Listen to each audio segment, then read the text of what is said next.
Reed ran fast through the red forest, as branches snapped behind him, and strange sounds echoed in the air. And his chest hurt from running, but he did not stop. Because something was chasing them, and it was not like anything he had ever seen before. And beside him, the alien girl Sari moved quickly, her three-fingered hands brushing against vines, and her blue eyes watching the trees ahead, and they were not sure what was coming, but it moved like smoke, and it did not make a sound, yet everything around them felt scared, and even the animals had vanished from the trees, and that was never a good sign. They reached a broken clearing, where the land looked soft and cracked, and Sari raised her hand to warn Reed, but it was too late, and the ground gave way under them, and they both fell into the darkness below, and the air rushed past their faces, and everything went black for a moment, as they hit something hard, and rolled until they stopped, and Reed groaned as pain shot through his back. But he heard Sari scream, and he crawled toward her, and saw her pinned under a huge chunk of metal that must have fallen with them, and her leg was caught under it, and she looked calm, but her skin had turned pale, and her breathing was sharp. Reed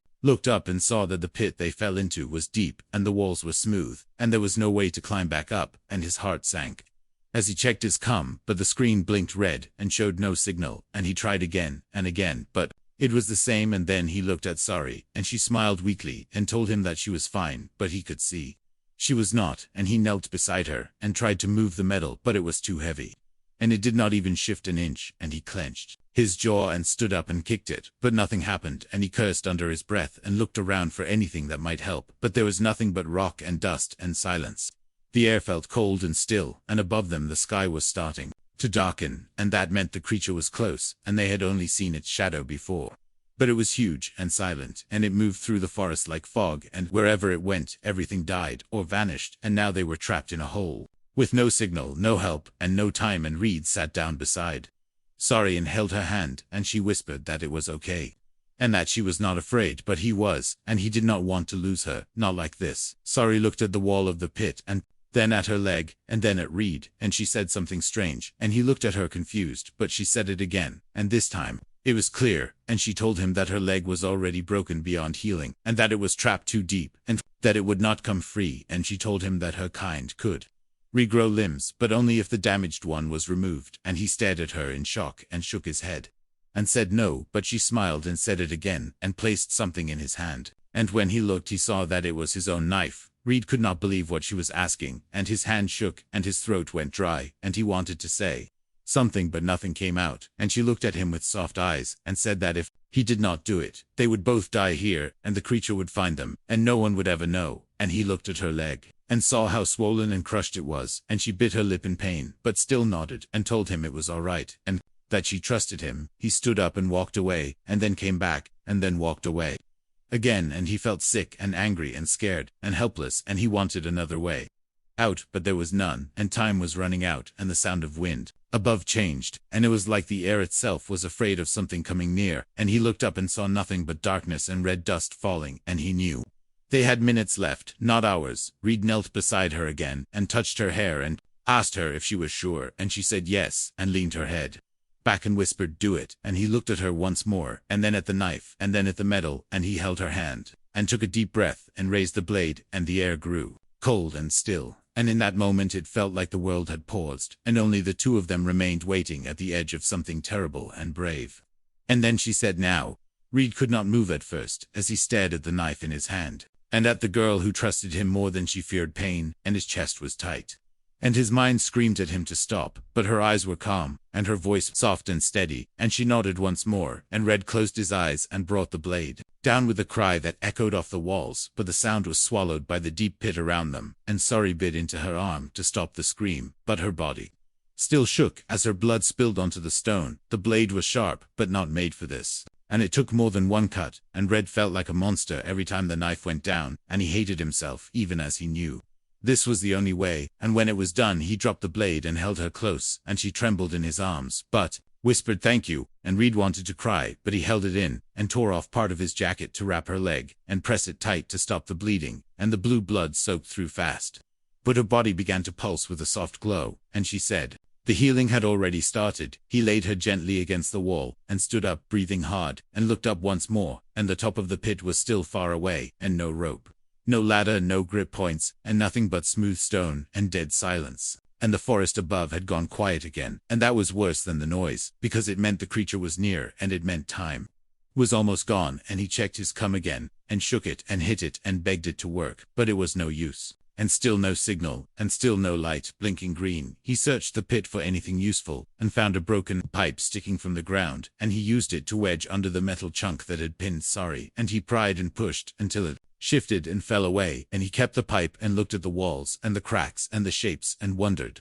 if he could climb, but they were smooth, and tall, and offered no grip, and he cursed under his breath again, and kicked the wall, but nothing changed. Sorry opened her eyes and watched him, and she smiled even through the pain, and told him to leave her and find a way up, and he shook his head at once, and told her never. And she said that was foolish, and he said he did not care, and she laughed a little and said humans are strange and strong and soft and red. Said aliens were stubborn and sweet, and she reached out her hand, and he took it and held it tight. The air grew colder, and the light dimmed again, and Reed knew they had little time, and he scanned the walls again, and this time he saw a part where the stone had a faint ridge, and he thought maybe he could use the pipe and his boots, and climb part way, and maybe find something more, and he tested the first hold, and it was strong. And he kissed Sari's forehead, and told her he would be right back, and she nodded, and closed her eyes to save energy. He climbed slowly, using the pipe to push into cracks, and his boots to press against the wall, and every step was shaky, and every breath sharp, but he kept going. And halfway up he found a vine growing from the side, and he pulled it, and it did not break.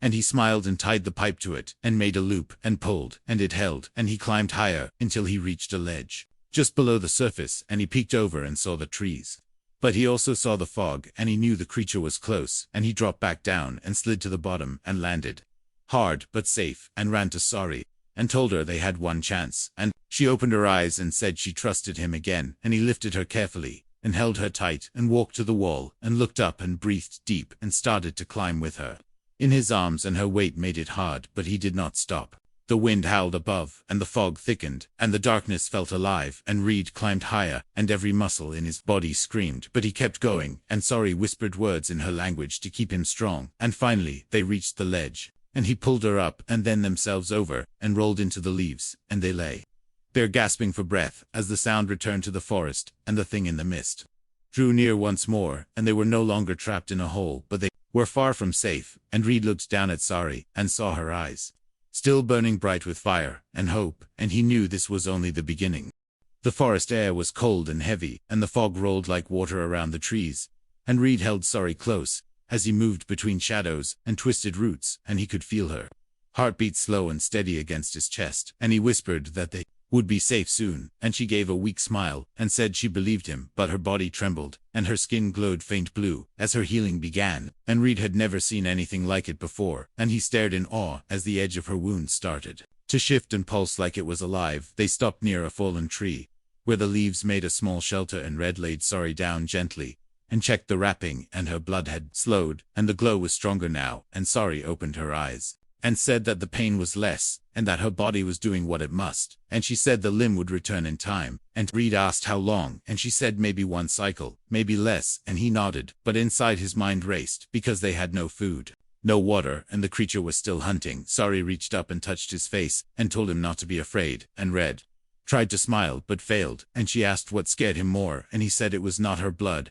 or her glowing body, or even the fog beast, but it was the thought of losing her, and her eyes filled with something soft and warm. And she said he was strange and kind, and different from what she had learned about humans, and Reed said maybe that was true, but she made him better, and he meant every word. Suddenly, the trees shifted, and a strange silence dropped over the clearing, and the birds stopped singing, and the wind paused, and even the insects vanished, and Reed grabbed the pipe he still carried, and moved in front of Sorry and told her to stay low and silent, and she nodded, and curled against the tree, and held her breath, and Reed scanned the fog for movement, and saw nothing, but the smell in the air changed, and it was like burned wires and dead leaves, and something ancient and wrong. A shadow passed near them, and Reed did not move, and Sorry did not blink, and the fog thickened again, and the shape disappeared into the trees, and Red exhaled slowly, and turned to her, and said they had to move, and she said she could walk a little if he helped, and he did not argue, and lifted her again, and her body was lighter than before, and she leaned on his shoulder, and whispered that she could feel the new limb starting to grow deep inside, and that her cells were working fast because of fear and danger, and Reed said whatever worked, they would use it. They moved carefully through the forest and followed a broken path covered in moss, and Reed remembered seeing a wrecked pod not far from this place, and he hoped it still had parts they could use, and after some time they found it half buried under roots and stone, and the hull was torn in smoke stains. Still marked the side in red cleared the way and led Sorry inside, and the pod was dark and cold. But it offered walls and shelter, and some broken equipment, and maybe something useful. Sorry sat near the wall, and closed her eyes and told Reed she would rest and speed up the healing, and Reed nodded and began searching the pod, and he found a half-dead power cell, and a small toolkit, and a flare gun with one shot, and he smiled a little, and said maybe luck had not left them completely, and he returned to Sorry, and showed her what he found, and she said the power cell could be used to start a beacon if they had one, and Reed said he would build one from scratch if needed. Hours passed and Sorry fell into a deep sleep, and her body glowed brighter, and Reed kept watch, and used the tools to fix the comms, and rig a basic signal booster, and every few minutes he checked the sky through the cracks, and still saw nothing, and still heard nothing but the whisper of fog, and his own breath, and time crawled like a wounded beast, and he fought to stay awake and keep the fear away. Suddenly Sorry gasped and sat up, and her body shone like silver fire, and she looked at him and said the new limb was growing, and he saw it, and it was true, and soft blue skin wrapped over new muscle and new bone, and Reed stared in wonder and said she was amazing, and she laughed weakly and said it hurt like burning ice, but it meant they had a chance now, and Reed said he would fight the world if it meant keeping that chance alive. Then a sound came from outside, like claws scraping steel, and both of them froze, and Reed grabbed the flare gun and moved to the door, and Sorry whispered for him to be careful, and he gave her a nod and looked into the fog and said nothing, but he knew deep down that the real test was still coming, and this was just the middle of the storm. And as the fog swirled like a living thing, Reed stood strong and silent, ready to protect the one who had trusted him with her life. Reed stood at the edge of the pod door, and the flare gun felt too small in his hand, and the air outside was still and thick and full of something wrong and ancient. And he could hear nothing but the slow drip of water from broken pipes inside the pod, and Sorry behind him whispered his name, and he looked back and saw her sitting up, and her body glowing softly, and her face pale but full of fire, and she said she was strong enough to help, and Reed wanted to say no, but he saw the truth in her eyes. He stepped out into the fog, and the ground was damp and cold, and the trees were bending in a strange way like they were afraid of something, and his boots made soft sounds on the moss, and he scanned the shadows for any shape, any sound, any hint that the thing was near, and he thought about the moment when he had cut her leg, and how she had not screamed but only breathed and closed her eyes, and how her trust had changed something inside him forever. Sorry followed slowly, using the wall for support, and her new limb was growing fast, but not fast enough, and Reed helped her to sit behind a thick log, and told her to stay hidden no matter what, and she nodded and pressed her hand to his, and said she believed in him. And he turned away before she could see the fear in his eyes, and he raised the flare gun and kept moving toward the sound he thought he had heard. The fog moved around him like a living thing, and the cold touched his skin like fingers, and the silence grew louder until he felt like he was walking in a dream, and every step made his heart beat faster, and his mind raced with memories of earth and warmth and light, and how far he was from everything that once felt safe. And he tightened his grip on the flare gun and whispered to himself that he would not run, and that he would stand for her, because she had given him more than trust. She had given him purpose. Then he saw it through the mist, a shape tall and shifting, and made of shadows and smoke. And it did not walk, it floated, and the air around it bent and broke like waves in a storm, and it had no face, but its eyes burned white and deep and cold, and Reed froze, and the thing moved closer, without sound, without breath, without weight, and Reed raised the flare gun, and his hand shook, but he did not back away. He waited until it was almost close enough to touch, and then he pulled the trigger, and the flare exploded in a blast of fire and light, and the creature screamed a soundless scream that tore through the ground and sky and vanished into the trees, and Red fell back from the shock, and the light lit up the fog like a sunrise, and for a moment the world was clear and full of shapes and broken branches and flying ash. Sorry called out his name, and he scrambled up and ran back to her, and she reached for him, and he held her tight and told her they had to move now, and she nodded and said the light would call others if any were near, and Reed said then they better not waste time, and he helped her walk, and her new leg was longer now and stronger, and she limped but did not fall, and they moved fast through the forest toward a signal tower he had seen from the crash site. Long ago the tower was half broken and covered in vines and rust, but the core was still good, and Reed placed the power cell inside, and the old light blinked once, then twice, then steady, and Sorry smiled, and said the signal was going, and that someone might hear it, and Reed leaned against the wall, and let himself breathe for the first time in hours, and he looked at Sorry, and saw her eyes shining, and her body glowing, and he felt something in his chest, that made the fear fade. But the fog was not done, and the light in the sky did not reach the ground. And they knew the creature was still out there, and it was angry, and silent and waiting, and Reed checked the broken pod's weapons, and found nothing useful, and he knew, if help did not come soon, they would have to fight again, and this time, the flare would not save them, and Sorry said she could fight, and Reed said not yet, and she said soon. They sat together in the tower, and watched the light blink in the distance, and Sorry rested her head on his shoulder, and Red closed his eyes for just a moment, and he dreamed of stars and safety, and her hand in his. And he knew that moment when he made the cut had not just changed her, it had changed him.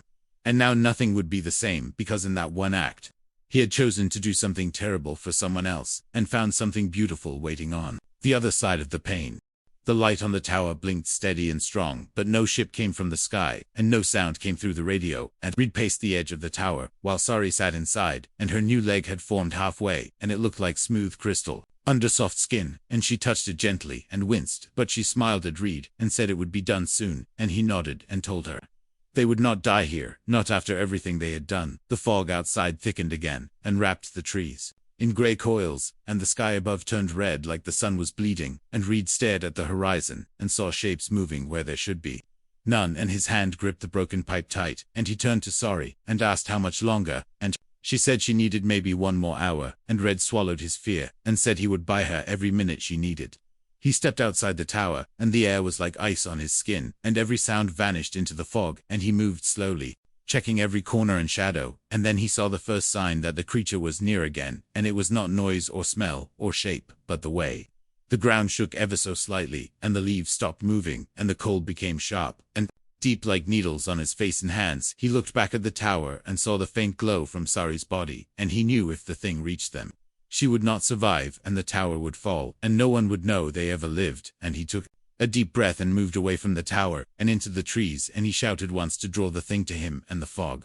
answered with a hiss, and the shape rose from the mist like a nightmare, with no bones and no heart. It came fast and silent, and Reed ran, and every step felt like a mountain, and every breath burned, but he kept running, and weaving through the trees, and sliding over roots, and he reached the broken pod, and dove inside, and the thing followed, and crashed through the wall. And Reed rolled to the side and grabbed the power cell he had hidden, and smashed it against the floor, and fire bloomed in every direction, and the pod lit up like a dying sun. The creature screamed without sound, and its body twisted and burned, and melted into the flames, and Reed crawled out of the pod with smoke in his lungs, and blood on his hands, and he stumbled back toward the tower and fell more than once, but he got back up, and when he reached the edge of the clearing, he saw Sorry standing at the door, and her new leg was full and strong, and her eyes were wide and bright, and her voice called his name. She ran to him and caught him before he fell, and held him close, and Reed laughed a little and said it was done, and she said, "Not yet," and pointed at the trees, and Reed turned and saw the creature rising again from the ashes, and now its body burned with black fire, and its eyes were wider, and its arms longer, and it came with rage and silence, and Sorry said they had one chance left, and she pulled Reed to the tower, and grabbed the last flare he had saved. She looked at the signal tower, and the broken antenna above, and told Reed to climb and place the flare inside the metal tube, and shoot it, when she gave the word. And he said he could not leave her, but she smiled and said, "Trust me," and he nodded and climbed fast, and his hands burned on the metal, and the wind pulled at his shirt, and the flare gun felt heavy in his hand, and below he saw Sorry standing proud, with her hands glowing, and her voice speaking in her old tongue. The creature came through the trees, and Sorry stepped forward, and her body lit with blue fire, and she screamed a sound that shook the fog. And Reed aimed the flare at the sky and waited. And Sorry lifted her hands and threw her energy at the beast, and it stopped for a moment confused and broken, and then she shouted, "Now!" And Reed pulled the trigger, and the flare shot high into the sky, and exploded in a burst of light that lit the forest like day. The creature screamed again, and vanished into the light, and its body burned and twisted and shattered into smoke and wind, and then it was gone, and the fog began to fade, and the cold left. The air and the trees stood still and silent, like they were watching, and Reed climbed down and ran to Sorry, and caught her as she fell, and she smiled and said it worked, and Reed said she was crazy, and brave, and amazing, and she said she knew they lay together on the ground under the blinking tower light, and the stars began to shine through the sky, and far above, a light moved and grew brighter, and Reed whispered that help was coming, and Sorry whispered that she was ready now, and her body relaxed and her breath was steady, and her hand found his, and held it tight, and for the first time in days, Reed felt like they had truly escaped the fire, and the shadow, and the thing that hunted them through the dark. The stars above shone like silver dust across the dark sky, and Reed looked up with tired eyes and watched the rescue light move slowly closer, and he held Sorry in his arms, and her body glowed softly like warm embers in the dark, and her new leg twitched as the final nerves finished forming, and her skin looked whole and smooth and strong, and she whispered that it still hurt, but it was good pain, and it meant she was almost complete again, and Reed smiled and brushed her hair from her face and said she was the bravest being he had ever known. Around them the forest was quiet, and the fog was gone, and the wind had returned, and the trees no longer bent with fear, and Reed sat back against the tower wall and kept Sorry close, and he thought about the journey they had taken, and how it had all begun with a simple betrothed and a strange signal, and now it had become something much more than survival, and more than orders, and more than mission, because now it was about her, and about what they had faced together. Sorry sat up slowly, and tested her leg, and it moved without pain, and the toes flexed, and the muscles held, and she stood with care, and Reed was ready to catch her, but she did not fall, and she laughed softly, and said she felt like herself again, and maybe even stronger, and she walked a few steps, and turned and smiled, and Red felt a strange warmth in his chest, and he realized that her strength gave him strength too. They checked the beacon, and the signal was still strong, and the tower still blinked, and Sorry looked at the sky and said the rescue ship would need a place to land, and Reed said they would clear the path, and together they moved through the clearing, and dragged branches and rocks away, and made space, and every movement reminded Reed of the pain in his arms and legs. But he did not stop, because every task felt lighter. With her beside him, they found an old tarp inside the tower and spread it in the center of the clearing, and placed glowing markers around it, and Sorry said the ship would see the pattern, know where to come, and Reed nodded, and looked at the sky again, and the light was closer now, and moving fast, and he could hear the faint hum of engines far above, and he told Sorry to stay close, and she said, always. As the minutes passed, Reed thought about what would come next, and he wondered what command would say, and what people would think, and if they would believe what had happened, and Sorry touched his shoulder, and said it did not matter, because the only thing that mattered was that they survived, and that they did not break, and that they came out of the pit stronger than before, and Reed agreed with a quiet nod and a half smile. The sound of the ship grew louder, and lights flashed through the trees, and the ground shook with the force of the engines, and dust rose into the air, and Reed shielded his eyes as the ship came down slowly, and the side opened with a hiss, and figures in suits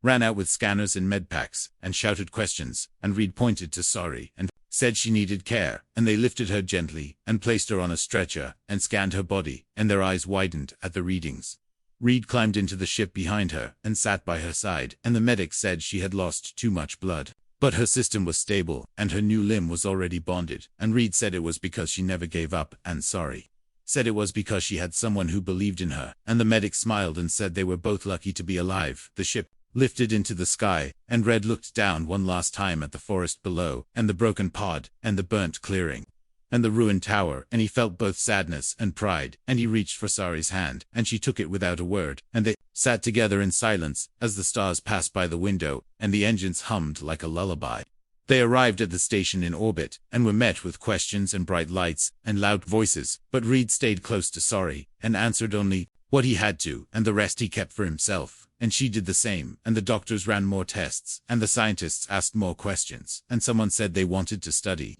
her regeneration, and she said maybe, but not today. Reed was given a clean shirt, and a warm meal, and a place to sleep, but he chose to stay in the medbay near her, and when she awoke, she smiled, and said he looked terrible, and he laughed and said she looked perfect, and she blushed, and said he was just tired, and they both laughed until the nurse told them to rest. As the lights dimmed, Reed thought about the moment in the pit when she gave him the knife, and trusted him to do the unthinkable, and how that moment had led them here, and how her body was healing. But so was something inside him, and for the first time in a long time, he felt whole again, and as he drifted into sleep, her hand still in his, he knew this was not the end, but a beginning they would face together. The station above the planet floated like a silver moon against the black sky, and its lights blinked slow and steady, and inside the clean halls, Reed walked beside Sorry as she took her first steps without pain, and her new leg moved like it had always been part of her, and the doctors watched in quiet awe and whispered about regeneration and alien cells and impossible healing. But Reed did not care about their words, because he only cared about the girl who smiled with strength in her. Sari wore simple clothes now, and her skin was no longer pale, and her steps were firm, and her eyes watched everything, like she was seeing the world for the first time again, and she asked Reed if he felt strange, being back in a place where air was easy, and food was warm, and light was everywhere, and Reed said yes, but also no, because something inside him had changed, and maybe this new life was what real living meant. Now they sat near a wide window that showed the stars and the blue curve of the planet below, and Sari leaned her head on his shoulder and asked him if he remembered the moment in the pit, and he said he remembered every second, and she asked if he hated himself for what he had done, and Reed said no, because he did not save her by cutting her leg, he saved her by staying, and by refusing to give up, and she looked at him with something deep in her eyes, and said she was glad it was him. A commander from the human fleet came to speak with them, and his face was sharp and his eyes full of questions, and he asked Reed for a report, and Reed gave it short and simple, and when the commander asked about the creature, Reed said it was gone, and when asked how, Reed said they worked together, and it was fire, and light and luck, and something more, and the commander nodded, and said their actions would be reviewed, and their bond with each other would be studied. And Reed said they could study all they wanted, but they would never understand what it truly meant. Later that night, Sari was called to a meeting with alien scientists and leaders from her world, and they asked her questions about her healing, and her emotions, and her choices, and she answered with grace and calm, and when they asked why she allowed a human to harm her, she stood and said because he was the only one who did not see her as a weapon or a tool, but as someone worth saving and worth trusting, and her words made the room go quiet. Reed waited outside the meeting room and watched the stars, and his thoughts drifted to Earth and its noise and dust and small joys, and he wondered if he would ever go back, and if he even wanted to, because something about space and danger and Sari made the idea of going back feel small and far away. And when she stepped out of the meeting room, she came straight to him and smiled and said she was tired, and he said then, "Let us go rest." They walked the halls and past other officers and scientists and soldiers, and many looked at them with respect and others with wonder, and some with silent judgment, but neither Reed nor Sari cared any more, because what they had lived through was something no one else could truly know, and what they had built in the dark was stronger than fear, and brighter than fear. A message arrived later that week from a nearby system, and it said they had picked up the flare signal long after it was fired, and the light had bounced through dust clouds and reached places far away, and many had seen it, and many had wondered what it meant, and read the message twice and handed it to Sari, and she said the stars had heard them after all, and maybe that was why they were still alive. The station held a small ceremony to mark their return, and to honor what they did, and Red stood in front of the crowd and said few words, and Sari stood beside him and said even less, and yet the silence held more power than speeches and medals, and when it was done they returned to the window and sat together once more and watched the stars as they moved slowly across the black sky. Sari placed her hand on Reed's and said she was ready for the next step, and Reed asked where that step would lead, and she said she did not know, but she wanted to take it with him, and Reed smiled and said, "Then let us go wherever the stars will take us," and they sat in peace as the station drifted through the night, and far below the world, where it all began, turned slowly in the dark. The creature was gone, the pain had passed, the fear had faded, and yet something powerful remained, and it was not just survival or luck or even strength, but something deeper, something born in the shadows and forged in light. And as the stars blinked above them one by one, Reed and Sari knew they had not just escaped, they had become something more, something unbreakable, something the stars would remember forever.